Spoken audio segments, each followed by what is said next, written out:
Bienvenidos, queridos hermanos catequistas, a este encuentro número 27 de nuestro libro Lámpara para mis pasos, que tiene por título Las Cartas Católicas.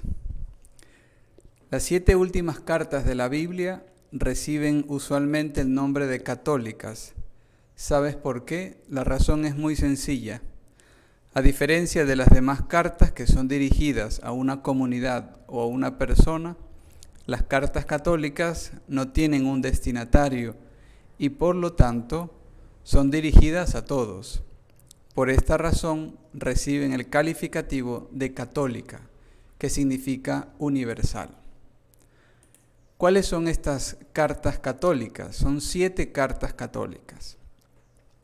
La carta de Santiago, primera de Pedro, segunda de Pedro, primera de Juan, segunda de Juan, tercera de Juan, y la carta de Judas. 2 de ellos son parientes de nuestro Señor Jesucristo.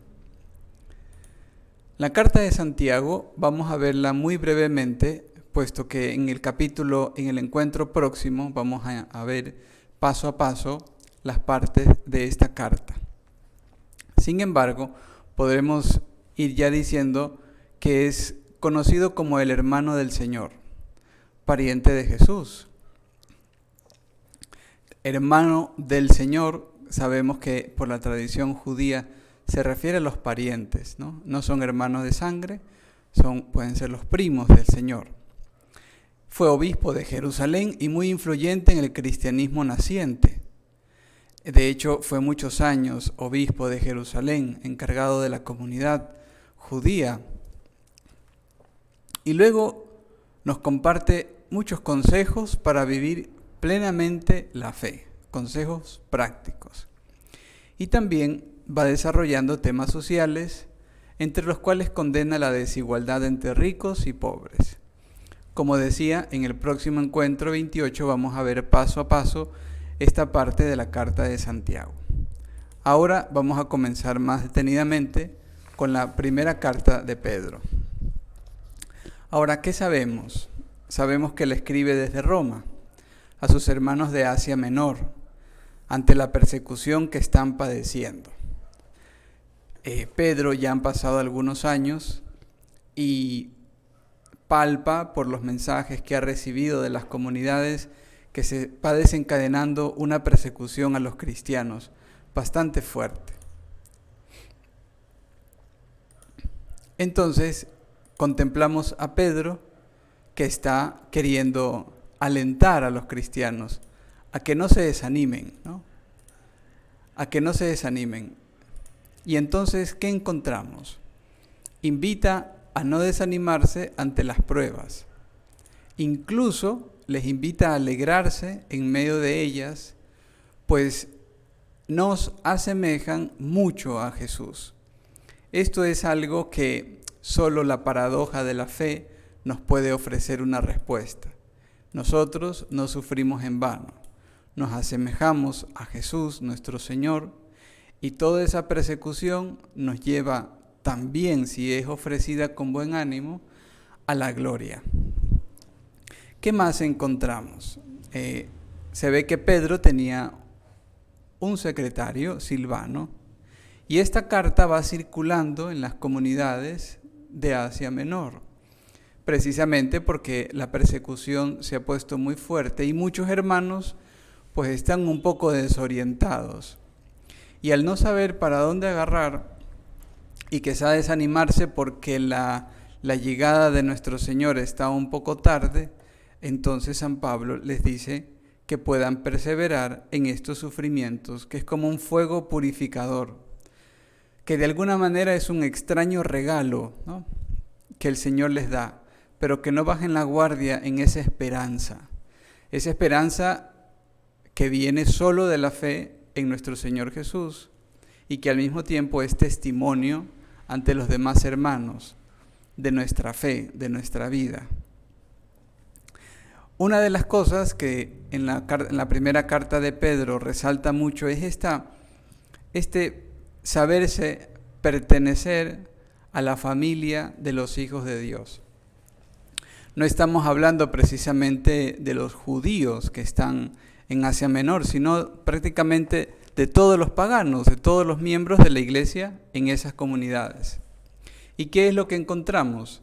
Pues encontramos que Pedro les dice, no, ustedes realmente comienzan a ser parte de la familia de los hijos de Dios.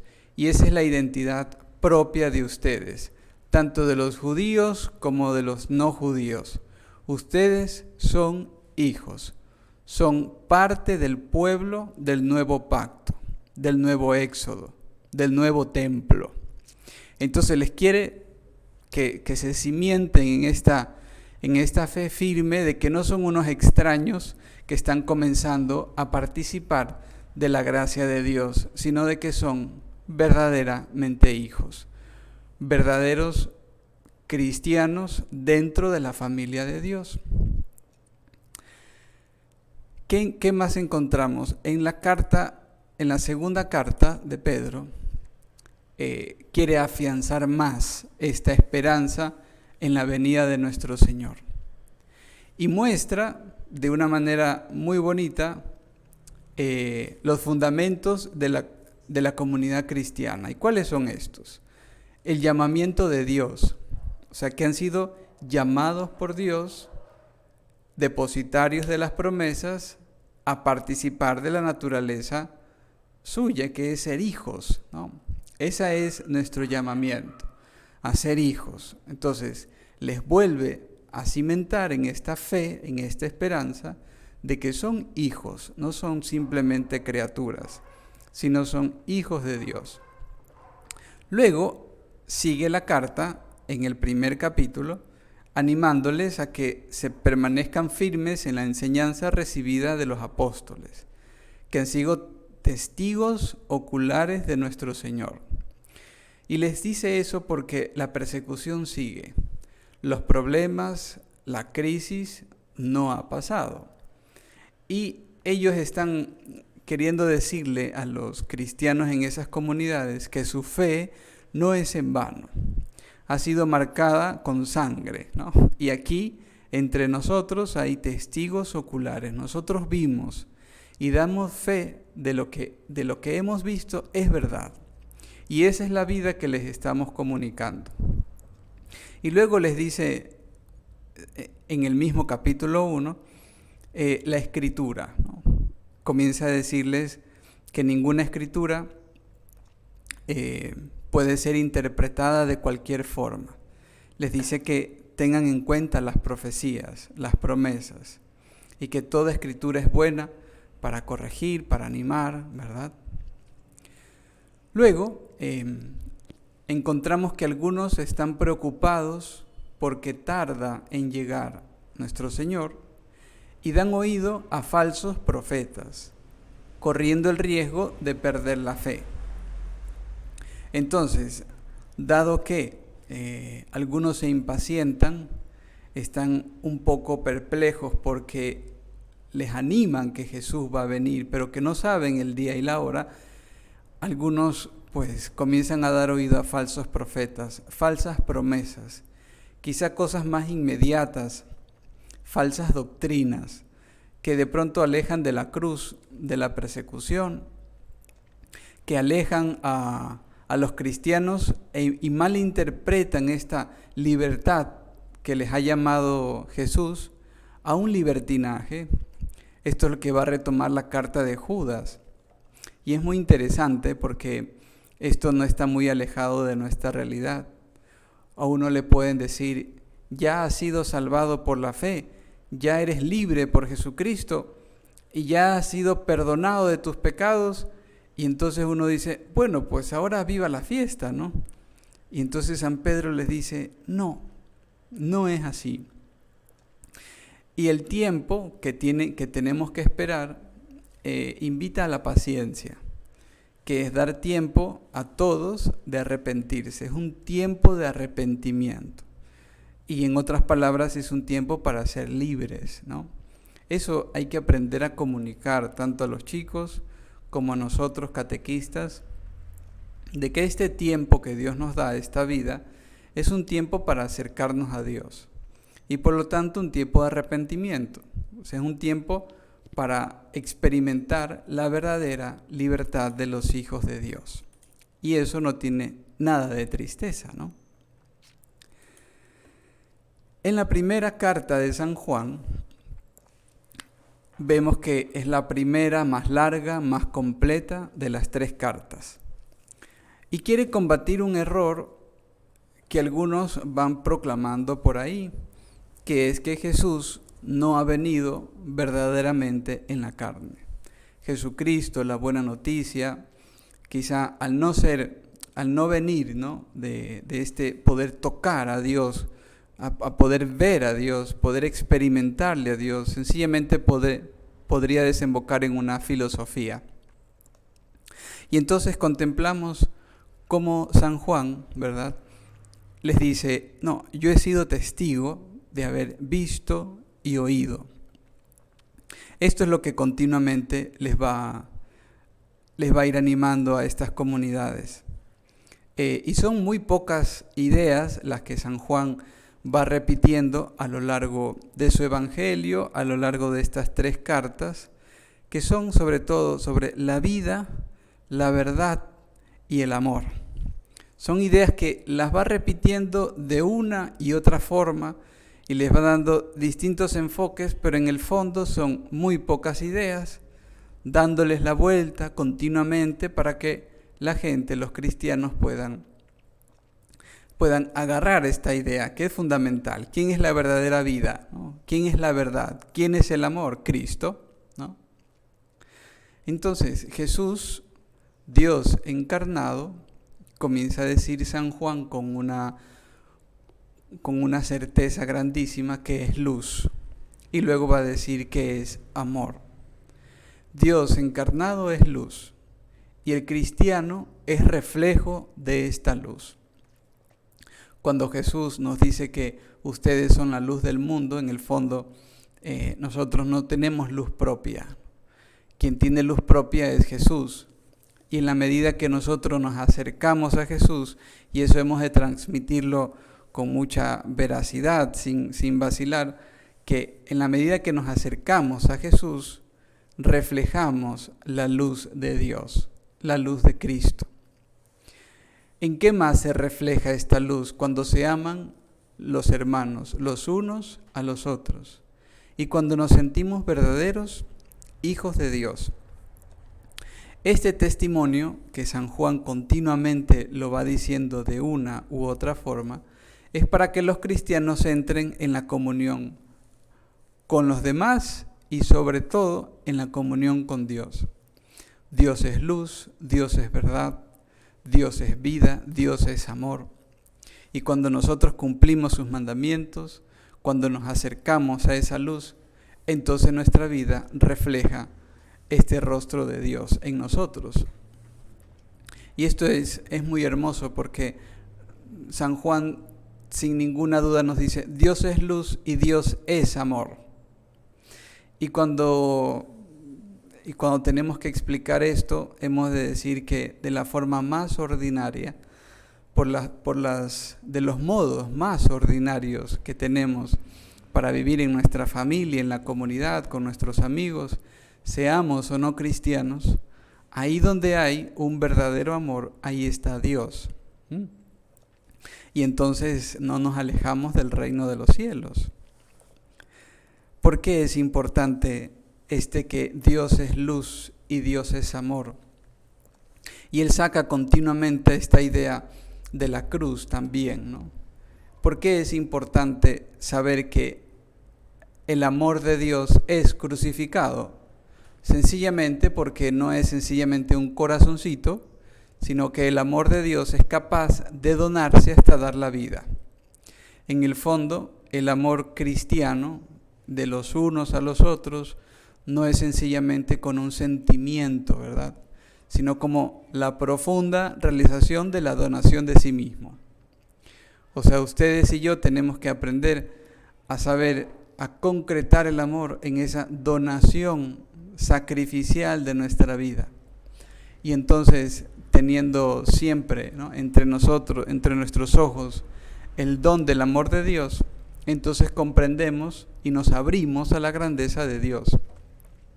Cuando contemplamos el amor crucificado de Jesús y nosotros lo tratamos de reproducir, entonces lo vemos más fácilmente. Y esto es muy hermoso, ¿no?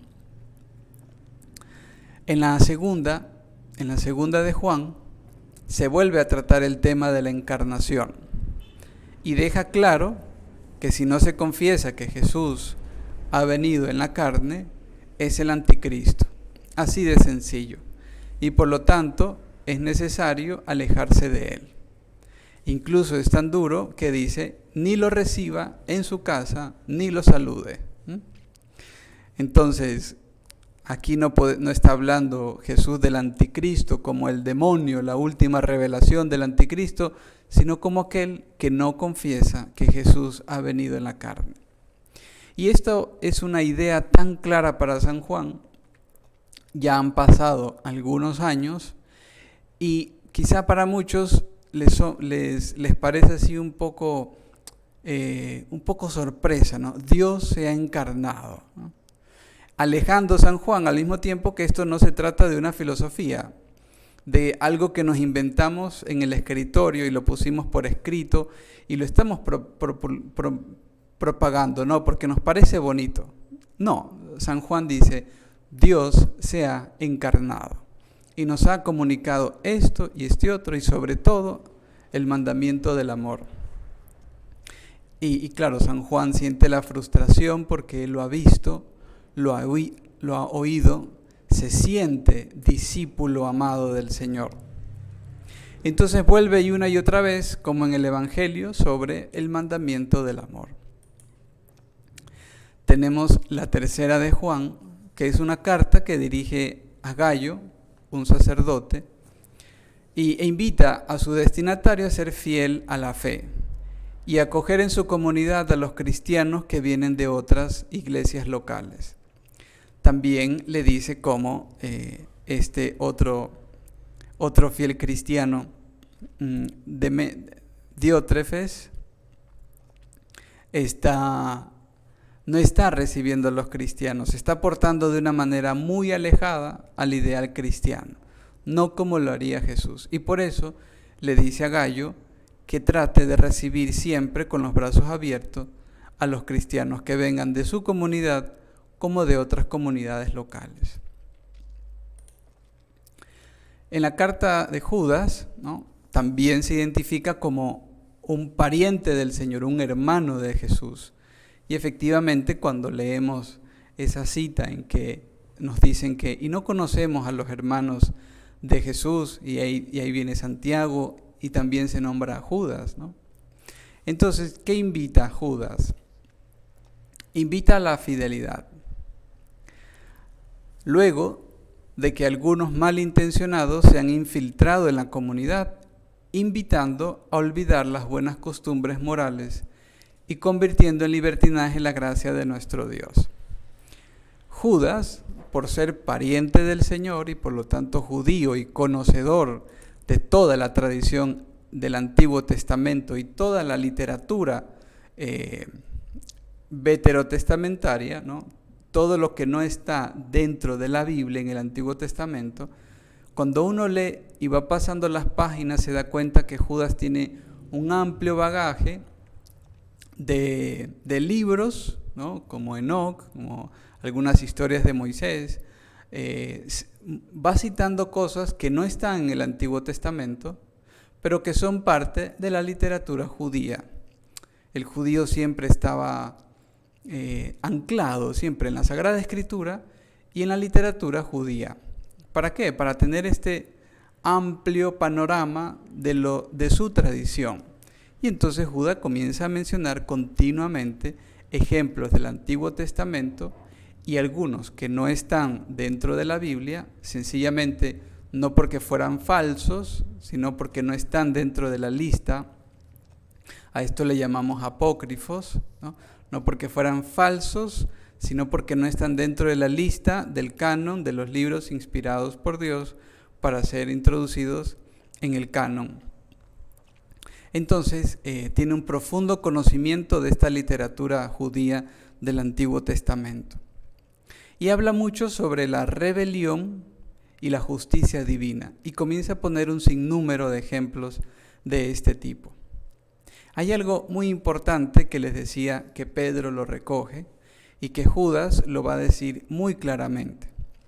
Les dice que, si bien es cierto, han sido perdonados por la gracia de Dios y que poseen el Espíritu de Dios, algunos habían malinterpretado, como dice aquí, olvidando las buenas costumbres morales, y como ya estoy perdonado por Dios y ya poseo el Espíritu de Dios, entonces puedo hacer lo que me da la gana, en dinero y libertinaje, inmoralidad sexual, en lo que sea.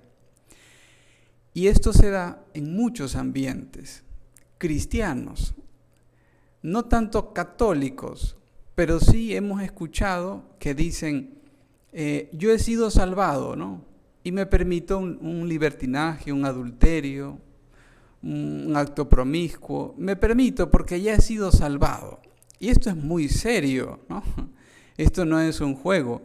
Esto le pasaba a las primeras comunidades cristianas como le pasan ahora a cualquiera. Cuando uno insiste mucho en que la gracia y la salvación son un don de Dios gratuito de nuestro Señor, que hemos sido salvados y perdonados por su amor, la visión católica es que de la otra parte nosotros tenemos que responder con la misma generosidad con la que Dios se ha donado. Hay una parte de los cristianos que dice, no, como Dios ya me ha perdonado, quizá yo me puedo permitir de todo, porque yo ya he sido perdonado. Y esto es un peligro, sin duda. Entonces, les insiste que somos un nuevo templo, fundamentados en la fe y el amor de Dios, y que hemos de ser fieles a las enseñanzas de nuestro Señor. Bueno, que vayamos revisando, ¿verdad? Y transmitiendo alguna idea clave a los chicos, y que nos quede en nuestra cabeza y en nuestro corazón estas lecturas de estas 7 cartas católicas. Al ser católicas universales y no dirigidas a una sola persona, pues también pueden ser dirigidas a nosotros, y que la leamos como tal. Que Dios les bendiga.